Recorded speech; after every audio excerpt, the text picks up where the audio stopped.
Au commencement était la parole, et la parole, et la parole, et la parole, Christ. Radio, parole vie, la radio qui donne à travers la parole. Mbote shalom bien-aimés dans le Seigneur. Mbote chers papa et maman, chers frères et sœurs, chers bien-aimés dans le Seigneur, chers auditeurs et auditrices de la radio Parole Vie, la RPV, radio OET Kabiso Sangomalam ou bien-aimés dans le Seigneur. Merci bande konanga basipe mibali, bebe koma ba pasteur, topi évangéliste, bande konanga, hôtel matebo na cher boter Sangomalam, kas na souci pe bolingo wana ko salela nzambe. Parce que la Bible dit, vous servirez l'Éternel votre Dieu, il bénira votre pain, il bénira aussi vos os et il éloignera aussi la maladie.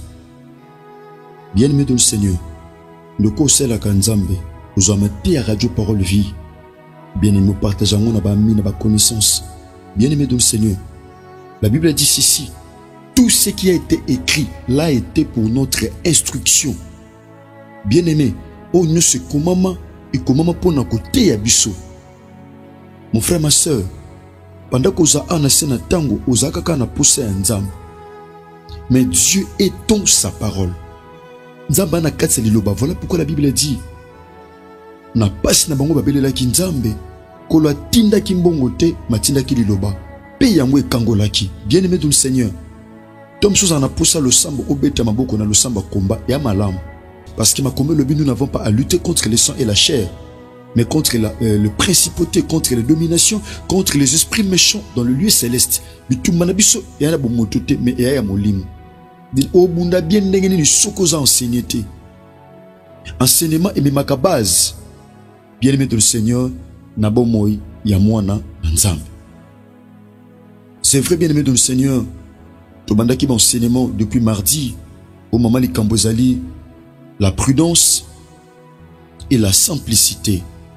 Les amamali kam otobanda qui depuis mardi, le mercredi to sungama ki na musana nzambe, pasteur J.V. Mwenze, koloza ki penza glorifié. Bien-aimé dans le Seigneur, bongo lelo jeudi à lelo, bien-aimé le prédicateur de la bonne nouvelle, pasteur Herbie, mon tata nanga Jean-Paul Maître, pasteur de la foi, ou tindi biso a on a quatre Afrique du Sud pour tout ça les lanzambe. Tout ça lanzambe toye délégation, première délégation toye, na maman nene kafuti, parce que responsable du département des femmes. Na centrale, topé na coordination. Nous sommes la femme de la femme, nous sommes Kilimo Bimba. Merci maman Nene Kafuti. Kolois Masian Zat Akan Sabino Mwana Tatananga. Bien aimé, merci pour l'accueil. Bandegonanga, merci. Merci Penza pour l'accueil. Merci Bana notre Père. Nous sommes en Afrique du Sud. Nous sommes en Johannesburg. Papa Web Tozoami. Kolo Yesu Christ en Nazareth Akan Sabino Bandegonanga. Merci Papa Fils. Merci. Merci. Kola Kansabino Papa Fils. Merci. Kola Salabino Penzangolo. Asalabino Ngolo Pebolam. Merci Bandeko Boyambi Bisomalam. Merci. Kola Yesu-Christ en Nazareth Akani Sabino. Asalabino Pe Ngolo Pebolam. Merci. Délégation Msuba Rolanda bien appris. Tout ça est l'encolo ensemble. Na délégation Kola Ntamandengi Tata Tini Biso Awa. Tout ça la Moussala Yanzam. Bien-aimé dans le Seigneur. Tozotanga rapidement ma commune Nzambe. Bien-aimé, ton dimete suite à Matia Oyo et aux angatoko pambola biso, le bito pamoma qui penzana Moussana Nzambe, pasteur J.V. Mwenze. Bon, de tous en la suite, na kati Afrique du Sud. Awa, n'est pas eu Matia et Zosalema. Bolim sepsu tom subo mon son que c'est un peu différent, na Oto Salaka, na Congo topé na Kinshasa, te comprendre que aba condition penzanyo suza penza réunité, mais to sel Nzamba apôtre Paul Abisi Timothée, que l'occasion soit favorable ou pas, prêche la parole de Dieu. Bien-aimé, tous en épître à Hébreu, chapitre 12, verset 1er. La Bible dit ceci, nous donc aussi, puisque nous sommes environnés d'une si grande nuée de témoins, rejetons tout fardeau et les péchés qui nous enveloppent si facilement et courons avec persévérance dans la carrière qui nous est ouverte. J'aime la parole. J'aime la parole. Bien, mais tout de suite, texte na biso mususu. Tout de suite, texte mususu toza na évangile à Matthieu, chapitre 10, tout de suite, les versets 16. La Bible dit ceci. Voici, je vous envoie comme de brebis au milieu de loups. Soyez donc prudents comme les serpents et simples comme la colombe. Topé comme les colombes, na pluriel. Kolo topé sio merci pour na libako pe sameli biso totia sango malam. Makomi lobi ba te belé te ba mitia na kotia sango malam pamba te ba kozala juger doublement. Ce n'est ça la biso ngolu to salelo avec tremblement et crainte. Tata parce que musala oto le kanesa biso na tina nango. Molimo santo sunga biso na période oyo ya Pentecôte. Toloba penza na tina na yo. Alléluia. Merci Saint-Esprit de Dieu. Fongola mayele. Fongola boania. Pesa boyebi. Afin que tu transmettre un message au fidèlement na peuple na yo. Pour être Christ, osa la glorifier na katsa mitema na biso. Na kombo na Yesu Machia Nazareth de tobondeli. Petolobi. Amen. Bien-aimé dans le Seigneur, maman likamtozolo belezali, la prudence et la simplicité. Bien-aimé dans le Seigneur. Obi mutu azalaka prudent. Yaya amona ka telelo. Mamona api lobi. Amona api lobi. Ezana bato belé na vie bazalaka prudente. Ba dondwa. Pendant que bazo dondwa, ba ebiteke futur pezalaka. Ba ebiteke futur pezalaka. Ezala futur moko proche, topé futur lointain. Bien-aimé, futur pe ezalaka. Bien-aimé, la prudence nous aide tellement. Prudence aide à biso surtout bato ba humble na vie. Bien-aimé, so ba prudente, ba kufa lokola ba nyama. Ezana bato belé lokola ba humble, ba mikitisa.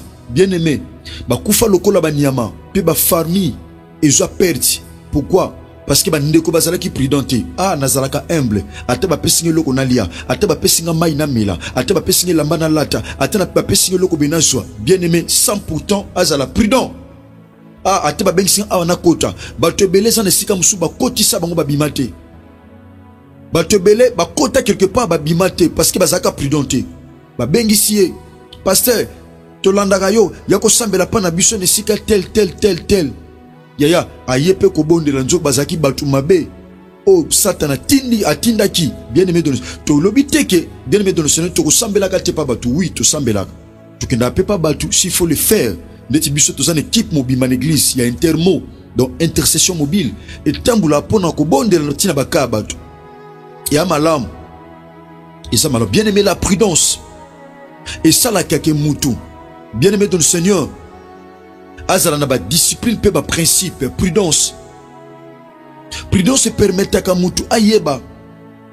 Et pas ouais pesengeli na chalokolo, et pas pesengeli na kota, et pas pesengeli na bima, la prudence. Parce que mutu ya mayele amona na musika pe asalaka keba. Bible yebisi biso bien-aimé dans le Seigneur tozala prudent. Tozala prudent comment? Christ a yebisi biso awas na sango malam pe ate biso. Christ azoloba. Habitala, je vous envoie comme des brebis. Nazotinda bino lokola ba meme. Lokola ba meme na kati ya bankoi. Bien-aimé dans le Seigneur. C'est vrai. Bible lobina biso que Christ a tindi biso. Envoyé biso. Ah na mukile pa etozami. Envoyé biso lokola ba brebis. Biso to ba brebis. Lorsqu'on parle de la brebis, on voit la douceur. Lorsqu'on parle de la brebis, bien-aimé dans le Seigneur, on voit la douceur, on voit la paix. On voit la paix, on voit la discipline, on voit les principes. Contre la brebis, tout le monde a kimia, tout le monde a douceur. Habitala, boza na deux critères. Critère à liboso ou sengeli boza nango, boza lokola, ba brebis. Ingo ba brebis azakana komi kitisa. Brebis azakana lulendo te. Brebis azaka mutabilobela te. Brebis azaka tetu te. Brebis azala malam. Azala malam. Brebis meme. Meme te okate kingo. Yaya aganga ate. Yaya aganga ate. Krista bina tili bino lokola ba meme. Ba meme ngo baza pene banani. Ba meme ngo baza pene yankoi. Mais ceux qui m'aiment, osap, yaya, nacho m'aime penankoi. Yaya, mon frère, ma soeur, chers chrétiens, bien-aimés dans le Seigneur, nous sommes des brebis. Tosaba m'aime.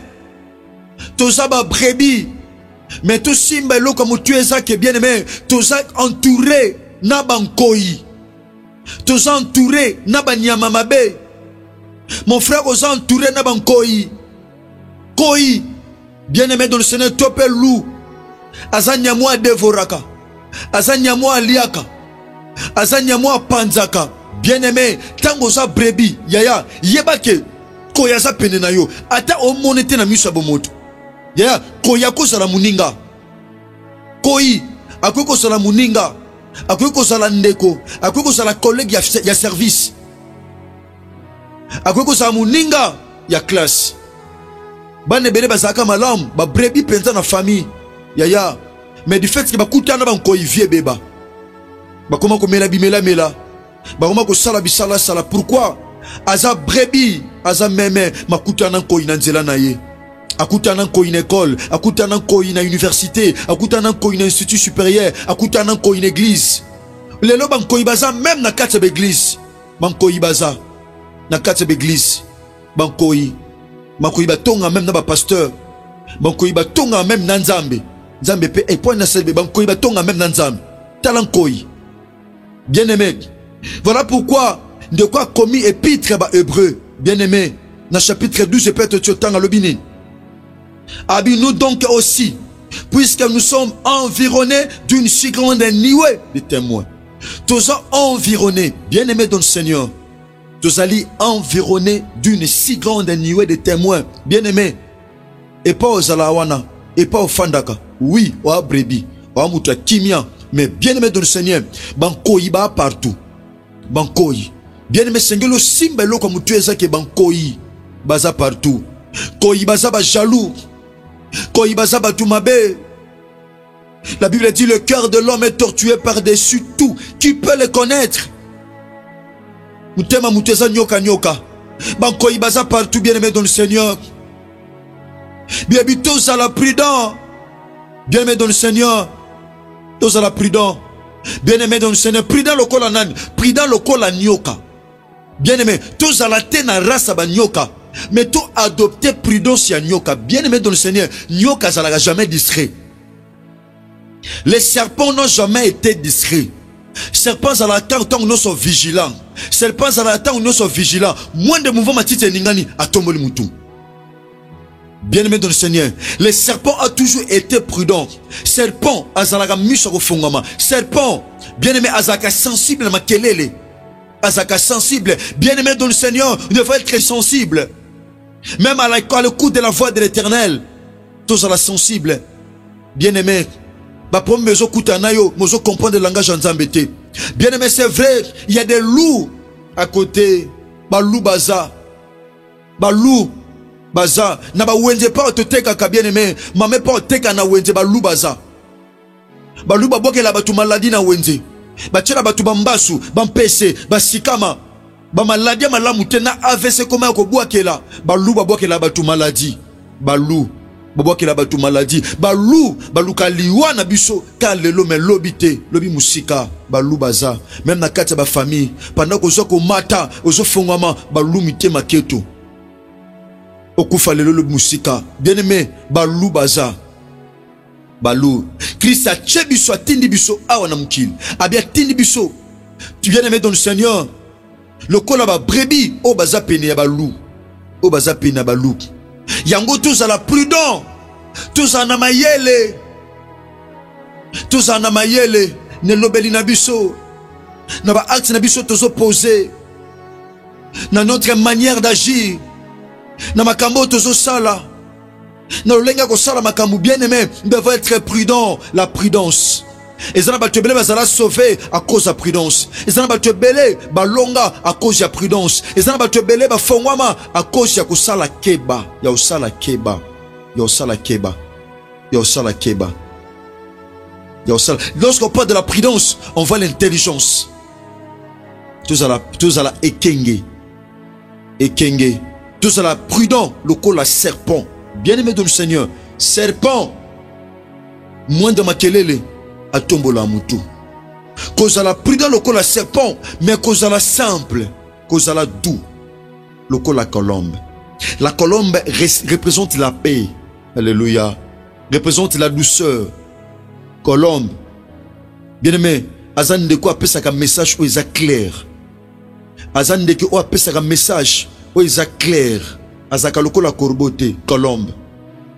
Bien-aimé de le Seigneur, Colombe a une particularité belée qui s'habite à la tout loko la Colombe. Colombe a ganga te, bien-aimé de le Seigneur. Colombe azaka kimia. Colombe soko tche biloko aoya a vivana batu. Colombe a vivana batu. Colombe a luka ba relation malam.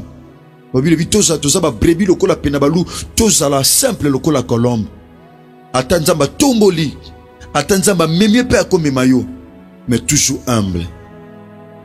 A tout ce moutou ka bien, toujours humble. A tout tonginda kwa malamu, toujours humble. A tout bali, toujours humble. A tout boti, toujours humble. Colombe azalaka humble, azala simple. Azala simple. Bien aimé dans le Seigneur. Bible talisi biso. Ni kambi a prudence. Bien aimé soko simbika prudence. Et koza simpleté. Bien aimé dans le Seigneur. Le bananzambi alokola basa mapate. Ne tata nga Jean-Paul alobata ngonyos. Abakali le banzambi sa lokola basa mapate. Oh mama, nana lingaka lipa ya pembe. Oh nga lipa na lingaka musuni. Na linga poso lipa te musupe nga na lingaka poso musuni na boa kaka. Bien aimé, le bananzambi. Christ alobi, tozala prudent lokola serpent, mais humble lokola colombe. Pourquoi Christ a zoé biso bon tozala humble? Bien aimé, parce que vie chrétienne est caractérisée na humilité. Vie chrétienne est caractérisée na humilité. Na humilité na komikitisa. Parce que la Bible dit ceci. L'orgueil précède la chute. Batebele ba mi tombola, ba mi mona bazali kolo, ba mi mona ba koka, ba mi mona ba bonga, lo ba chita na vie. Alléluia. Ba chita na vie. Mais bato ba mi mona pamba. Bato ba mi mona na se. Bien aimé, de l'onzamba ma bon li kolo. Pourquoi? Yaya, parce que l'orgueil précède la chute, mais l'humilité précède la gloire. Alléluia. Précède la gloire. Humilité et même la gloire. Christ alinga kaloba tout simplement. Ce qui boza prudent. Le col la serpent peut boza humble, boza humilité. Il y a colombe. Beaucoup dans la gloire. Alléluia. Beaucoup dans la gloire. Maman, beaucoup dans la gloire à cause de humilité. À cause de la simplicité. Mon frère, ma soeur, papa, maman, au côté de la gloire. Au côté de la gloire. Il y a mon avis na yo. Et c'est une volonté à Nzambe Koksama. Voilà pourquoi l'élo na Johannesburg, awa, na Yoville, pas pasteur Tite. Bien aimé, l'église Salem, tous en a l'élo na 15 heures. De cause na Johannesburg, awa. Bien aimé dans le Seigneur. Olanda Radio Parole Vie. Bien aimé. Olanda Radio Parole Vie. Olanda de la foi TV. Mon tatana Jean-Paul Meyata. Ndeko nanga mona notre père, mona CFC, bien aimé, bato nyos bolinga ka pasteur de la foi, bolinga pasteur Herbie, bolinga maman nene ka fouti, bien aimé dans le Seigneur. Tokuta na lelo na 15h na Yoville, pas pasteur Tite na temple Salem. T'aimes to lobelezali que la volonté de Jésus-Christ de Nazareth soit faite. Kaka mokano ya Yesu Messia Nazareth ndeko kisama. Bien aimé na vinao, tom sumikano batu ndeko kisama. Mais cette fois-ci, esengeli mokano ya Yesu Messia Nazareth. Merci Tozaki Awa en direct. Il y a na Johannesburg Awa na Yoville. Bien aimé dans le Seigneur. En Afrique du Sud. Kolo Yesu Christ en Nazareth Nzambia solo. Pe ya bomoy. Akani Sabino. Asalabino ngolo pe bola. De cause on a posé à la contact na pasteur Herbie en direct. Numéro zali affiché wana. Bandeko oba osama nabiso. Bandeko oba zali banda bachi ango ba affiché ango. Okolanda David Poutou télévision. Okolanda Chiffre 9 télévision. Dilef TV. Pasteur JV TV.